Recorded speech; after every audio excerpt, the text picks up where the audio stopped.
National emergency. Detonator charged.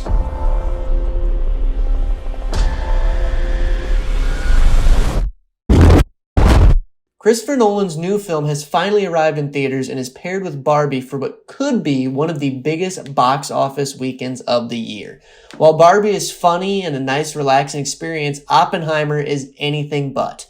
Christopher Nolan absolutely cemented his legacy with this 3-hour-long biopic that is Oppenheimer. First off, this has got to be one of the most stacked casts I have seen in a long time. Huge names like Cillian Murphy, Matt Damon, Robert Downey Jr., Emily Blunt, and Florence Pugh, each giving incredible performances throughout the film. Cillian Murphy and Robert Downey Jr. might have just given career-defining performances.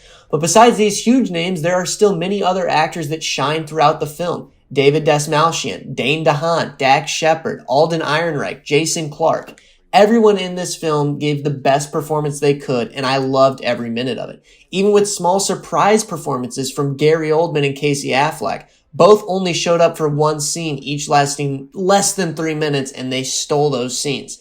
The amount of talent on display here is incredible. And then the filmmaking just takes off. Absolutely gorgeous shots are constantly being put on screen in both black and white and color, which I initially thought would be a bit of a distraction, but serves a great purpose in indicating which time period we are in, as the film continuously jumps between them very often. I also really love the sound in this film, not just from the score, which was great, but also just the sound effects within the film. The pounding of feet and cheers are used to great effect and contrasted with long sections of silence to create some impactful scenes. And these scenes never felt like they really dragged on. For a 3-hour runtime, this movie did not take its foot off the gas pedal, especially when Oppenheimer is working on the Manhattan Project at Los Alamos.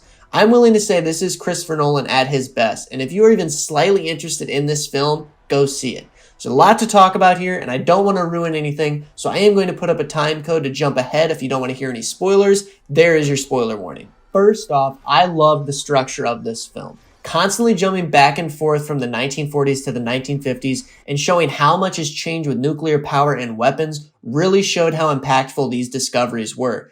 The first act of the film focuses on Oppenheimer's early life, mainly while he was at school and then when he became a professor. There's also a lot about setting up Oppenheimer as a potential communist, which I never knew he was, but this element really pays off later in the film. The film then transitions to the building of the atomic bomb, which is where I started to fall in love with this film. I have been a huge World War II history buff my whole life, so seeing the scientific aspect of the bomb building was really interesting. All the actors played really well off each other at the Los Alamos site and had a lot of good scenes together. This obviously all leads up to the Trinity test, where the atomic bomb was first unleashed. Obviously, this is the show stealer for the movie, as the bomb is absolutely breathtaking when we get to see it go off. The huge column of fire straight into the sky and the light turning night into day was incredible. This scene also used no sound for the first portion, allowing the audience to just be there looking at this newly unleashed weapon, and then after a good amount of time, the shockwave hits and it brings the sound back into the movie in a startling way. I also really enjoyed how the scientists start to realize that using this bomb on Japan seemed unnecessary and that they felt like they would have blood on their hands as a result. This was a very interesting moral dilemma to think about, and I can't even imagine how the real people felt after using this bomb on civilians. The last section of the movie focuses on Oppenheimer's security clearance and Strauss's cabinet hearing. Now, these sections of the film are found throughout the rest of the film, jumping in between scenes, but it's not until the final act that we really get to understand what was happening and why they were in these situations. And I have to say, I might have enjoyed this section more than the actual bomb building part. There are some great performances here, mainly from Jason Clarke, Robert Downey Jr., and Alden Ehrenreich, that really elevated the scenes they were in. It also introduces this idea of how the American government almost turned on Oppenheimer, the man they were celebrating just a couple of years before. I love the courtroom-esque scenes, especially contrasting the smaller security clearance hearing of Oppenheimer with the big presidential cabinet selection hearing for Strauss.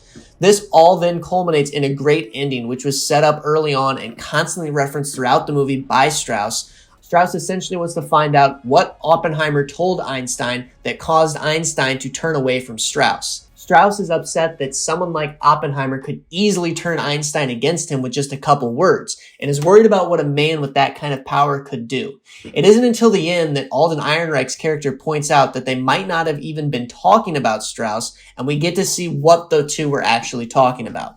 And it was the perfect ending, as we find out they weren't talking about Strauss, but instead what the new nuclear age could mean for the world. It was a really impactful ending to the film and left me thinking about the implications the bomb had on the world long after I left the theater. While I've been praising this film, I don't think it's perfect, and I do have some problems with it. The main one being I felt the first act, dealing with Oppenheimer's backstory, was a lot weaker than the other two parts. And upon rewatching the film, I can tell I will really be wanting that part to end so we can get to the good stuff.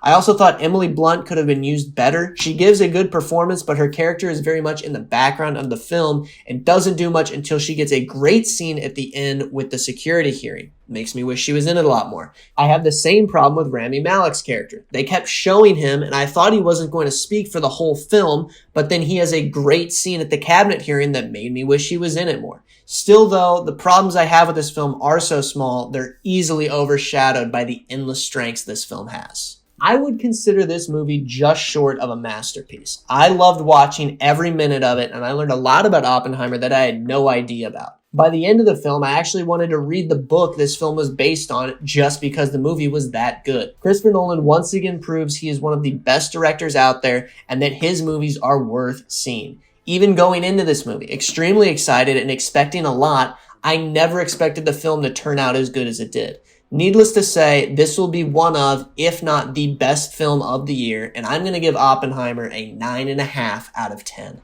Thanks for watching. If you enjoyed the video, please leave a like. If you want to add to this discussion or just want to know what I thought about certain sections of the movie, please put a comment down below. If you want to stay up to date with my content, consider subscribing to the channel. I'm a podcast that comes out every Tuesday, and I try to get out as many movie reviews as I can. And as always, I will see you in the next review. You are the man who gave them the power to destroy themselves. And the world is not prepared. 8,